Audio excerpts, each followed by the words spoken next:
Everyone, आपका रश्मि tricky classes में स्वागत है। तो अगर वीडियो पसंद आए तो लाइक शेयर सब्सक्राइब करना। चलिए क्लास को स्टार्ट करते हैं। तो हमारा पहला प्रश्न है, दिए गए शब्द का लिंग ज्ञात कीजिए। हमें शब्द दिया गया है शीशम। कैसा शब्द है शीशम?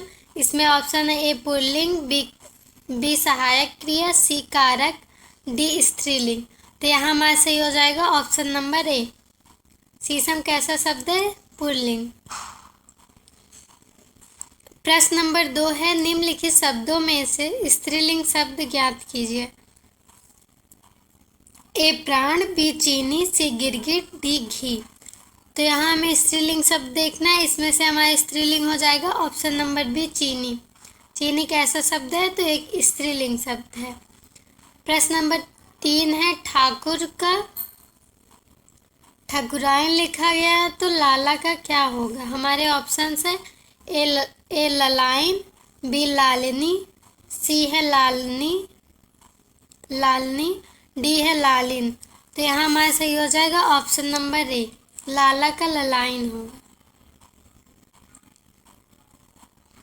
प्रश्न नंबर 4 है, निम्नलिखित में से कौन सा शब्द पुल्लिंग नहीं है? हमारे ऑप्शन है ए समीर, बी सरोवर, सी संहार, डी सड़क। तो यहाँ कौन सा ढूंढना? पुल्लिंग नहीं है। तो यहाँ हमारा सही हो जाएगा option number D. Option number D सड़क। ये पुल्लिंग नहीं है, ये स्त्रीलिंग है। प्रश्न नंबर 5 है, संज्ञा के जिस रूप को पुरुष या स्त्री का बोध हो उसे क्या कहते हैं? तो जिसमें पुरुष या स्त्री का हमारे ऑप्शन है ए वचन, कारक, लिंग, क्रिया। तो लिंग से ही हमें पता चलता है ऑप्शन नंबर 5 का सी सही हो जाएगा। इसमें स्त्री या पुरुष का बोध हो तो वो हमारा लिंग में चला जाएगा। प्रश्न नंबर 6 है, दिए गए शब्द में वचन ज्ञात कीजिए। हमें दिया गया है चाय। इसका हमें वचन ज्ञात करना है। ये एक वचन है या बहुवचन? तो हमारा ऑप्शन है त्रिवचन, बी है एक वचन, सी है बहुवचन, डी है द्विवचन। तो यहाँ हमारा सही हो जाएगा ऑप्शन नंबर बी, एक वचन। चाय कैसा शब्द है? एक वचन है। प्रश्न नंबर 7 है, निम्नलिखित में से कौन सा शब्द नित्य बहुवचन में प्रयोग होता है? ऐसे कुछ शब्द होते हैं जो हमेशा बहुवचन में ही रहते हैं, और जैसे दर्शन हो गया। यहाँ सॉरी, मैंने आंसर बता दिया। प्रश्न नंबर 7 का ऑप्शन नंबर डी सही हो जाएगा। इसमें हस्ताक्षर भी आता है, और भी ऐसे कई शब्द हैं जो हमेशा बहुवचन में ही प्रयोग होते हैं। निम्नलिखित प्रश्न में 4 विकल्पों में से उस विकल्प का चयन करें जो बहुवचन रूप का सबसे अच्छा विकल्प। हमें यहाँ क्या ढूंढना है? बहुवचन।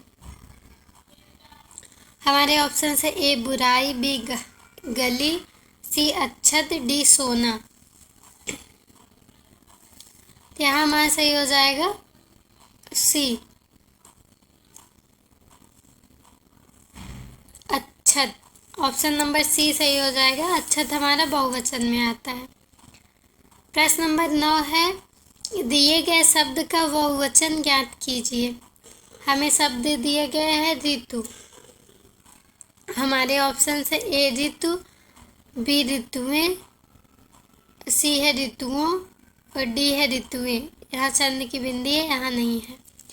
तो यहाँ हमारा कौन सा सही हो जाएगा? ऑप्शन नंबर डी, ऋतुएं। ऋतु का बहुवचन ऋतुएं होगा। प्रश्न नंबर 10 है, दिए गए शब्द का वचन ज्ञात कीजिए। हमें दिया गया हड्डी। इसका वचन ज्ञात करना है कि ये एक वचन में आएगा, बहुवचन में, या सदा एक वचन में रहेगा, या एक या बहुवचन दोनों में। तो यहाँ हमारा सही हो जाएगा ऑप्शन नंबर ए, एक वचन। हड्डी किस में रहेगा? हमेशा एक वचन में रहेगा।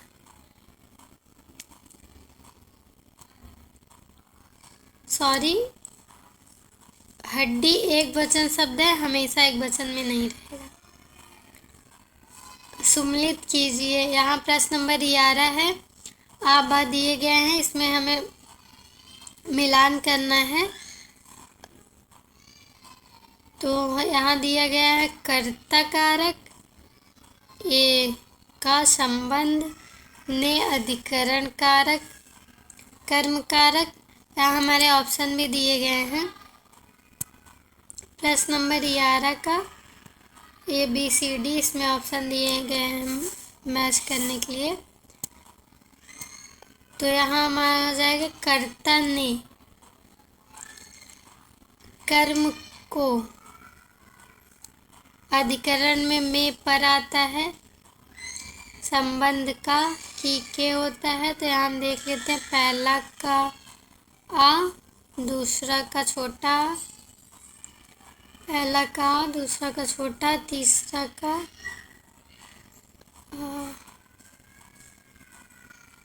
तीसरा का बड़ी, हाँ यही सही हो जाएगा, ऑप्शन नंबर डी। तो यहाँ हमारा ऑप्शन नंबर डी सही होगा। कैसे? कर्ता ने कर्म को, संबंध का आएगा, अधिकरण में पर आएंगे। तो यही हमारा ऑप्शन नंबर डी सही हो जाएगा। यहाँ आगे चलते हैं। प्रश्न नंबर 12 है, नीचे दिए गए वाक्य में किस कारक की विभक्ति का प्रयोग किया गया है? यहाँ कारक की कौन सी विभक्ति का प्रयोग किया गया है? हमारे शब्द हैं, ओ लड़के, ओ लड़कों, खेलना बंद करो। हमारे ऑप्शन हैं, ए संबोधन कारक, बी अपादान, सी करण कारक, डी संप्रदान कारक। तो यहाँ सही हो जाएगा ऑप्शन नंबर ए संबोधन। किसी को बुलाया जा रहा है, ओ लड़के यहाँ खेलना बंद करो, तो हमारा संबोधन में आ जाएगा। प्रश्न नंबर 13 है, भिखारी को रोटी दो, कौन सा कारक है? भिखारी को रोटी दो में कौन सा कारक है? तो हमें कारक ढूंढना है। हमारे ऑप्शन से ए अपादान, बी संप्रदान, सी कर्म, डी कर्ता। तो यहाँ हमारा सही हो जाएगा ऑप्शन नंबर बी संप्रदान। जहाँ किसी चीज़ को देने की बात हो वहाँ संप्रदान होता है। कर्ता का कारक होता है ने, कर्म को अपादान का मतलब से होता है, वो भी अलगाव के लिए, जैसे पेड़ से पत्ते गिर गए, किसी चीज़ का अलगाव हो तो वहाँ अपादान होगा। यहाँ हमारा ऑप्शन नंबर बी सही हो जाएगा संप्रदान। प्रश्न नंबर 14 है, निम्नलिखित में से दिया गया वाक्य किस कारक का उदाहरण है? गुरु को नमस्कार है। हमारे वाक्य दिया गया है, गुरु को नमस्कार है। या हमारे ऑप्शन है, ए करण कारक, बी संप्रदान, डी अपादान, सी अपादान, डी अधिकरण। तो बताइए यहाँ कौन सा सही हो जाएगा? तो यहाँ ऑप्शन नंबर बी सही हो जाएगा संप्रदान। गुरु को नमस्कार करो।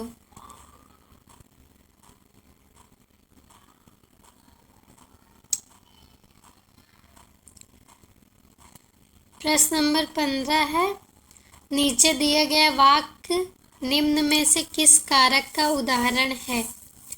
गुरु ने शिष्य को शिक्षा दी। तो यहाँ हमारे ऑप्शन हैं, ए करण कारक, बी कर्म, सी अपादान, डी कर्ता। तो यहाँ हमारा सही हो जाएगा ऑप्शन नंबर बी कर्म कारक। गुरु ने शिष्य को शिक्षा दी। कर्ता ने, जैसे याद करने का है, कर्ता का हो गया ने, कर्म को तो यहाँ हमारा दिया गया किसको शिक्षा दी? शिष्य को शिक्षा दी। यहाँ कर्म हो रहा है, इसका ने हो जाएगा, अपादान में अलगाव होगा, करण से होगा, इसमें अलगाव नहीं रहता है, इसमें किसी चीज़ से मतलब जैसे कोई साधन हो उससे उसमें आता है और इसका अलगाव का से रहता है। चोर चलती गाड़ी से कूद गया। रेखांकित अंश में कारक है। अपादान कर्ता करण या कर्म। यहाँ सही हो जाएगा ऑप्शन नंबर ए अपादान। से कूद गया मतलब गाड़ी से कूद गया और गाड़ी से अलग हो गया तो यहाँ अपादान हो जाएगा। प्रश्न नंबर 17 है, निम्न विकल्पों में से उस विकल्प का चयन करें जो दिए गए वाक्य के लिए पक्ष के भेद का सही विकल्प है। पानी बरस रहा है।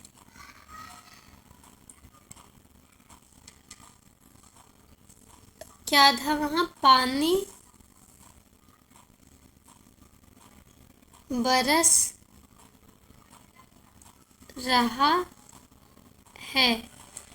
यहाँ हमारे ऑप्शंस हैं ए नित्य बोधक पक्ष, बी सत्यता बोधक पक्ष, पूर्णकालिक पक्ष, आवृत्ति मूलक। तो यहाँ हमारा सही हो जाएगा बी सत्यता बोधक पक्ष। पानी बरस रहा है कैसा? सत्यता बोधक पक्ष। प्रश्न नंबर 18 है, मुख्यतः काल के कितने भेद हैं? तो ऑप्शन है 2, 3, 4, इनमें से कोई नहीं। हमारा बी सही हो जाएगा 3।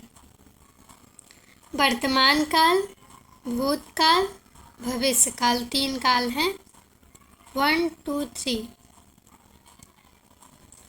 प्रश्न नंबर 19 है, शायद आज सोहन आए। यह वाक्य किस काल में है? शायद आज सोहन आए। हमारे ऑप्शंस हैं ए संदिग्ध वर्तमान, बी संदिग्ध भूतकाल, सी सामान्य भूतकाल, डी संभाव्य भविष्यकाल। यहाँ हमारा सही हो जाएगा ऑप्शन नंबर डी संभाव्य भविष्यकाल। क्या दिया गया था?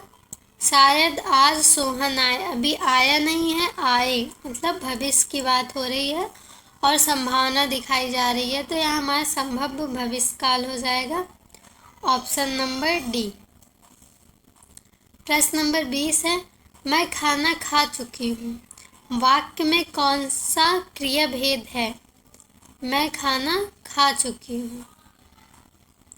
हमारे ऑप्शन है ए संयुक्त, बी नाम धातु, सी पूर्णकालिक, डी द्विकर्मक। तो यहाँ हमारा सही हो जाएगा ऑप्शन नंबर सी। इसमें पूर्णकालिक क्रिया है क्योंकि वो खाना खा चुकी है, कार्य पूरा हो चुका है। प्रश्न नंबर 21 है, यह कुमार संभव पढ़ता होगा। यह कुमार संभव पढ़ता होगा। यह वाक्य वर्तमान काल में है। ए सामान्य, बी तात्कालिक, डी संदिग्ध, डी असामान्य। पढ़ता होगा तो यहाँ संदिग्ध की बात हो रही है। यहाँ प्रश्न नंबर 21 का सी सही हो जाएगा। तो चलिए अगली क्लास में फिर मिलेंगे, तब तक के लिए नमस्कार, बाय बाय।